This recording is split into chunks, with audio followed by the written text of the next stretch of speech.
Welcome gamers to Age of Wonders 4. This is going to be a tutorial series really geared for new players as to how to approach the game, how to look at it through different lenses to try to sort of get more enjoyment actually out of playing this incredible game. And it really is an amazing game to play. The whole series has been amazing ever since the very first one came out 23 odd years ago, 24 odd years ago, I think. It was back at the end of the 1990s, and I've played the game ever since that time. So it's been my favourite series of games right from that particular period.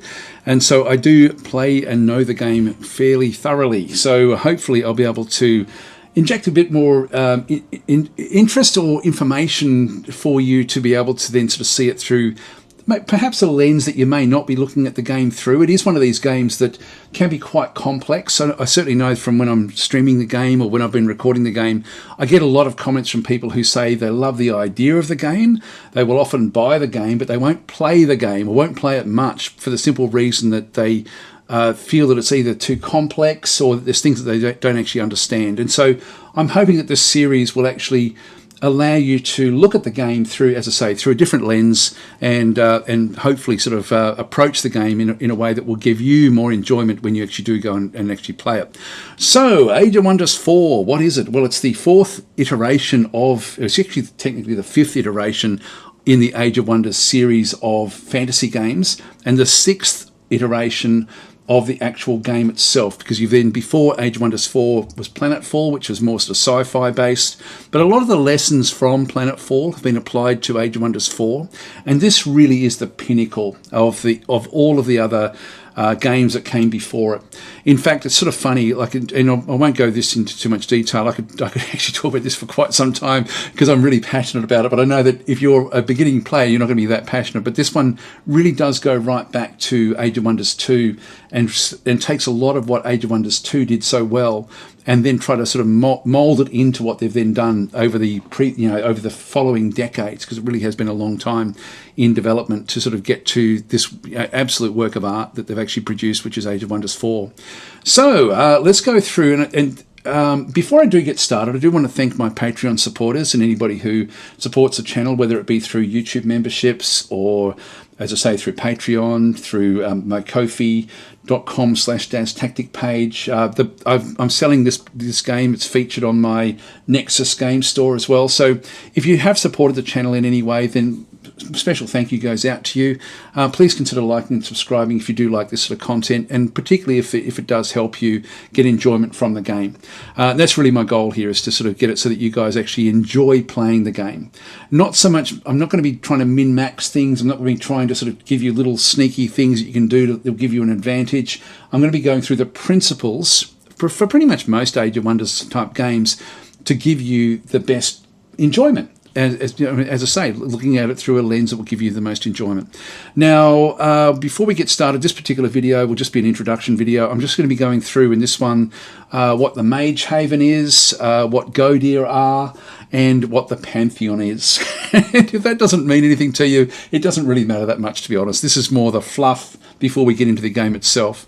The Mage Haven is what we're looking at through here. This circular stone with the portal is the Mage Haven. The Mage Haven is where the mages get ready to go through the portal into different realms and then sort of try to dominate the realm through whichever method they actually want to be using. So you play one of those mages. So when you're playing the game, if you're starting the game, you won't actually have anyone standing here. As you finish games, you will then start to find that some of your heroes will then start to appear on the steps of the Pantheon, getting ready to go back in again if required. So it's quite cool the way that one actually does work. Sorry, not the Pantheon. It is into the actual from Mage Haven itself. But you can create as many different characters as you like. It really works very, very well. So anyway, so the Mage Haven is this collection point. It's where we set up the game each time, and so when we go to new game, it then sets up two different things. In fact, I'll show you and then we'll come back out. The first thing it sets up is what realm you're going to be going into. Now I'm just going to, if I just choose this one here, for example, and go select and just go and click on next. The second thing it does is then set up the faction that you are going to then go and play. And we'll talk about this in separate episodes, two separate episodes going through the world creation and what I would suggest that you do if you are a new player, and also the faction creation. And again, what I would suggest that you do if you are playing as a new player. So that's the two different aspects that we end up having with the Mage Haven itself, getting ready to go through the actual portal. The other side of this is the Pantheon. Now, when you have a look at it's up the top through here, you've got the My Pantheon. By the way, I will just point out, I do actually have the Dragon Dawn DLC. It's been installed, and at time of recording, we've just had the massive Wyvern update, which has added a lot of free content and a lot of free tweaks to the game as well. So that's where we are currently. You can see down through here, I'm playing the open beta version of 1.003. 0.002, blah, blah, blah. So anyway, that's sort of where we are. But the principles of what I'm going through here shouldn't change much over the coming years, because this will be in development for an awfully long period of time. The Pantheon is up through this side. So the Mage Haven is through here. The Godia are the ascended mages and heroes that end up essentially being part of what you send through the portal with their factions. So they're the leaders of the factions, is the Godia.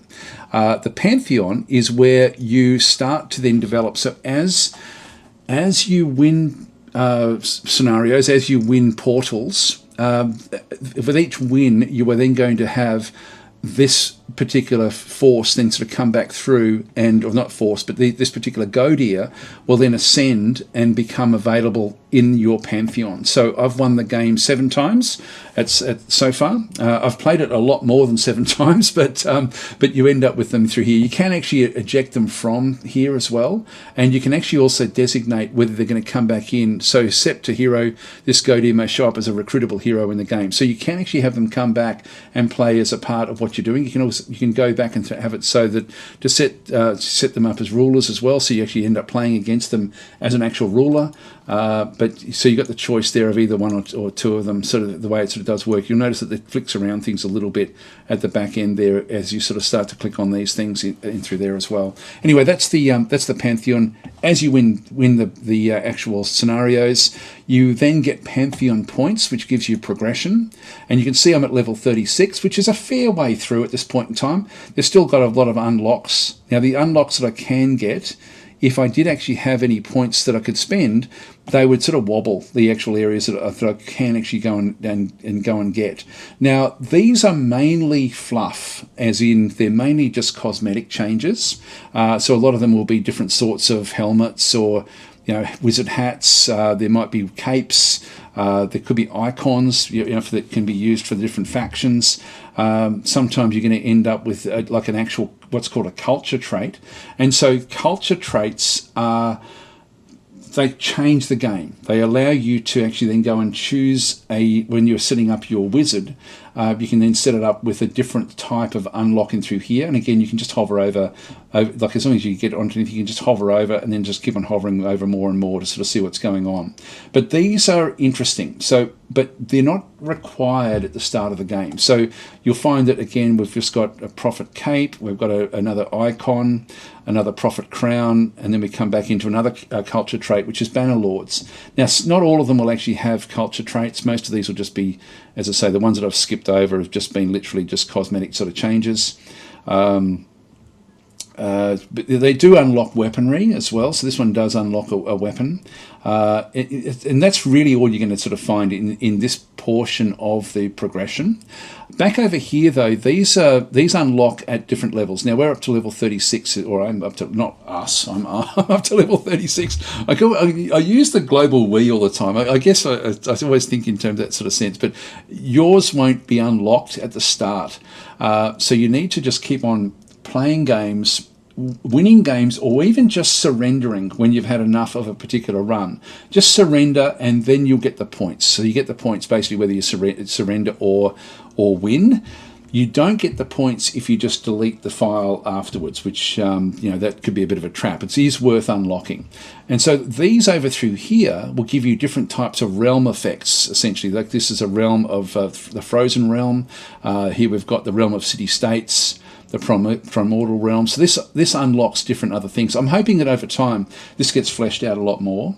There were no additions, by the way, to this from the DLC, the Dragon Dawn DLC, but I'm guessing that some more will come over time as people unlock them. The last one is Desolate Realm at Pantheon level 28. So I've certainly gone past all these unlocks. You don't actually choose these just come automatically.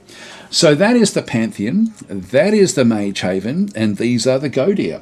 And I think I'm just going to leave this episode here because I want this to be fairly sort of snappy. We'll sort of get through it fairly quickly. So that's what we're going to do. In the next episode, we are going to be looking at creating a world and sort of, what I would suggest that you do if you are a new player. Again, I'm going to be gearing this towards new players, but I'll try to also be covering things as well. So anyway, guys, I'll hopefully catch you in episode 2. I probably won't even number the episodes. I'm not sure how I'll actually sort of handle this at this stage. But anyway, the next one in the playlist should be creating your own world. I'll catch you then. Thanks for watching.